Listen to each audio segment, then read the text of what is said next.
Halo teman-teman, kalian tahu nggak hukum termodinamika yang berlaku pada mesin pendingin? Nah, di video kali ini kami akan menjelaskan materi tentang analisis hukum satu termodinamika pada mesin pendingin atau refrigerator. Di sini kami beranggotakan 5 orang. Yang pertama, Septiana Eri Wahyuningsih, Santika Ganesa Subagja, Hana Sajida Edelweiss Besari, Sekia Nurseha, dan saya sendiri Aditya. Hukum pertama termodinamika menyatakan perubahan energi dalam dari suatu sistem termodinamika tertutup sama dengan total dari jumlah energi kalor yang disuplai ke dalam sistem dan kerja yang dilakukan terhadap sistem. Hukum ini dapat diuraikan menjadi beberapa proses, yaitu proses dengan isohorik, isotermik, isobarik, dan juga diabatik. Pada proyek kali ini, kelompok kami akan menganalisis hukum satu termodinamika pada prinsip kerja kulkas atau mesin pendingin. Yang pertama ada definisi sistem dan lingkungan. Sistem adalah kumpulan dari benda-benda atau apa saja yang diteliti atau diamati yang menjadi pusat perhatian. Pada kali ini, sistemnya adalah mesin kulkas, kompresor. Kulkas memiliki dua komponen utama, yaitu evaporator dan kondensor. Kondensor berada di luar kulkas, dan evaporator berada di dalam kulkas.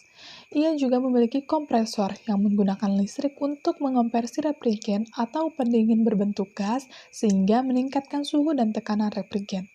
Refrigen terkonversi dipindahkan ke koil kondensor, di mana sirip ventilasi melepaskan panas dari unit lemari es, sehingga mendinginkan refrigen berbentuk gas menjadi cairan.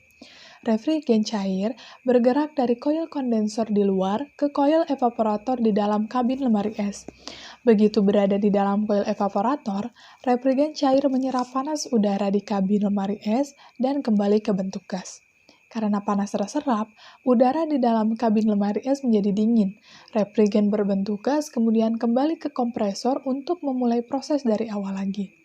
Kulkas sendiri merupakan sistem tertutup karena energi dalam bentuk panas dapat ditransfer antara refrigen dan sekitarnya atau udara. Tetapi materi tidak dipertukarkan. Jadi hanya energi materinya tidak berpindah. Lingkungan. Lingkungan adalah benda-benda yang berada di luar dari sistem tersebut. Dalam hal ini, lingkungannya adalah makanan yang didinginkan ke dalam kulkas. Lanjut yang kedua yaitu persamaan keadaan sistem.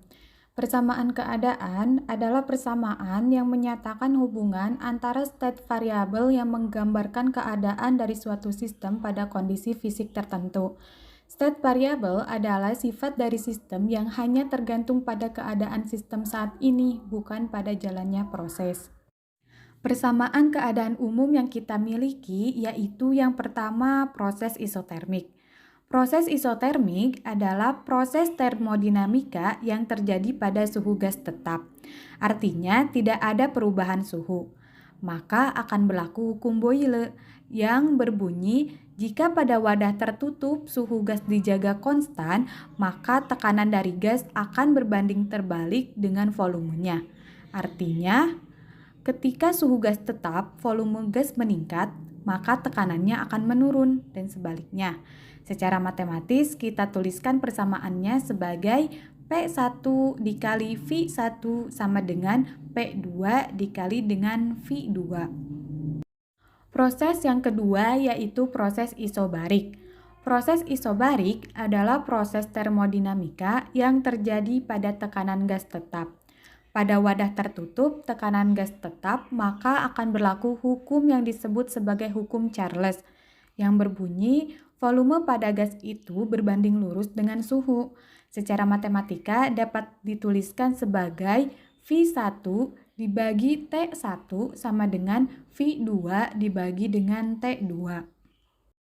Lalu yang ketiga yaitu proses adiabatik.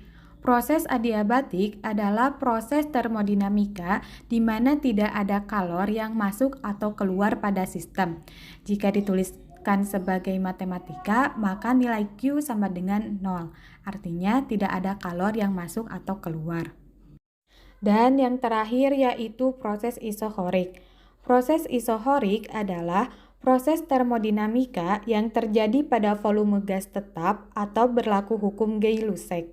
Bunyi hukum Gay-Lussac yaitu pada wadah tertutup jika volume gas tidak berubah atau tetap, maka tekanan gas akan berbanding lurus dengan suhu gas. Yang artinya ketika suhu gas meningkat, maka tekanannya akan meningkat dan sebaliknya. Secara matematis ditulis sebagai P1 dibagi T1 sama dengan P2 dibagi T2. Selanjutnya yang ketiga ialah diagram proses. Yang pertama, proses 4 ketiga adalah proses konversi adiabatik. Selanjutnya, proses 3 kedua adalah pertukaran panas T tinggi mendinginkan gas. Selanjutnya, proses 2 ke 1 adalah proses ekspansi adiabatik.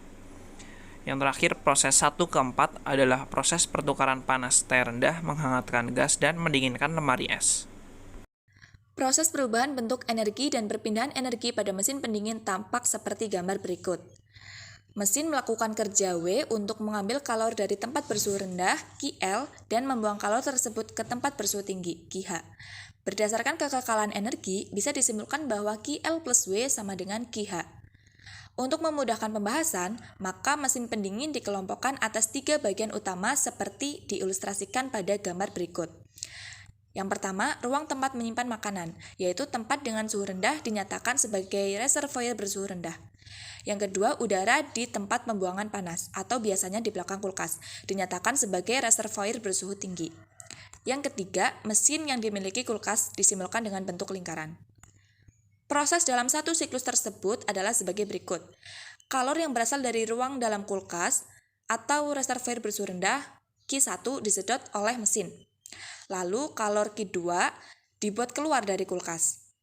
Agar kalor tersebut dapat berpindah dari suhu rendah ke suhu tinggi, maka diperlukan kerja yang dilakukan mesin atau W. Lalu bagaimana cara refrigerator mendinginkan dan mempertahankan suhu makanan di dalamnya? Refrigerator bekerja berdasarkan konsep kesetimbangan termal. Artinya, saat benda panas bersentuhan dengan benda dingin, maka panas akan berpindah dari benda yang suhunya lebih tinggi ke benda yang suhunya lebih rendah, sampai suhu keduanya sama. Inilah yang terjadi pada refrigeran ketika menyerap dan membuang panas. Adanya perbedaan suhu menjadi pemicu perpindahan panas baik secara konduksi maupun konveksi. Mari kita masuk ke pembahasan yang lebih detail mengenai proses pengeluaran panas dari kulkas. Berikut uraian cara refrigerator mendinginkan dan mempertahankan suhu makanan di dalamnya. Proses 1 kedua adalah proses kompresi. Kompresor memperkecil volume gas refrigeran sembari menaikkan tekanan dan temperaturnya. Tekanan tersebut mampu mendorong gas refrigeran bergerak menuju ke kumparan kondensor pada bagian luar freezer. Proses 2 ketiga adalah proses kondensasi. Ketika gas refrigeran yang panas pada kondensor bersentuhan dengan udara yang lebih dingin seperti di dapur, terjadi perubahan bentuk pada refrigeran. Hal ini disebabkan oleh panas gas refrigeran berpindah keluar sehingga suhunya turun dan menjadi cair. Proses selanjutnya, proses 3 ke 4 adalah proses ekspansi. Setelah mengeluarkan panas, tekanan cairan refrigeran akan ikut menurun saat melewati katup ekspansi. Cairan ini kemudian mengalir ke kumparan evaporator yang berada di dalam kulkas. Proses 4 ke 1 adalah proses evaporasi.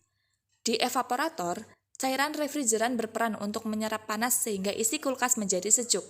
Perpindahan atau penyerapan panas terjadi disebabkan oleh suhu kumparan evaporator lebih rendah atau sama dengan suhu di dalam kulkas.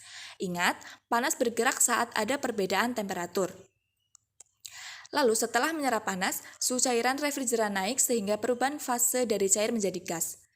Gas ini mengulang prosesnya dari awal dengan mengalir menuju kompresor. Selanjutnya yang keempat yaitu penentuan koefisien. Di sini kami menggunakan kulkas jenis LG dengan kompresor jenis R134A. Kami mengambil salah satu contoh yaitu part nomor NS24LAEG dengan COP sesuai data kompresor yaitu 0,58. Selanjutnya langkah-langkah penentuan COP. Yang pertama, apa reservoir dinginnya? Yang kedua, apa reservoir panasnya? Yang ketiga, menghitung COP. Penentuan COP. 1. Ruang tempat menyimpan makanan disebut reservoir bersuhu dingin. Yang kedua, udara di tempat penggunaan panas atau di belakang kulkas disebut reservoir bersuhu tinggi. Yang ketiga, menghitung estimasi COP. Di sini diketahui data COP tertera 0,58. Ditanya COP setelah dihitung. Kami di sini menggunakan rumus QE per W, di mana 44 dibagi 76, hasilnya adalah 0,5789.